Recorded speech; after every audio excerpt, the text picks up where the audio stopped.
సోదరులకు పేరు పేరున నమస్కారాలు. ఈరోజు ఆదిలాబాద్ పార్లమెంట్ అభ్యర్థిగా పేదింటి బిడ్డ ప్రజల అమ్మగా కూడా ప్రజల సమస్యల కోసం పోరాడుతున్నప్పుడు ఆదిలాబాద్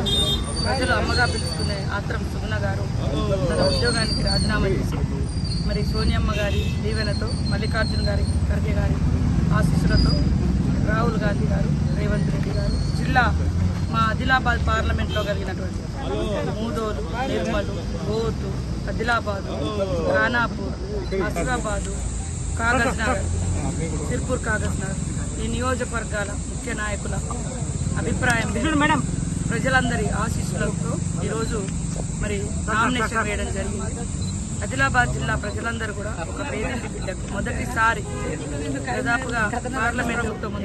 ఖచ్చితంగా ఒప్పుకున్న ప్రతి గ్యారంటీ ఆదిలాబాద్ జిల్లా అమలు చేస్తామని ఈ రోజు సీఎం రేవంత్ రెడ్డి గారు కూడా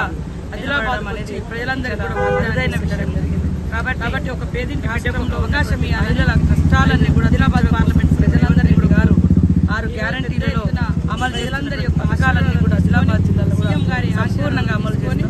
ఈ రోజు వారు నామినేషన్ వేయడం జరిగింది. ఆదిలాబాద్ పార్లమెంట్ ప్రజలందరినీ కూడా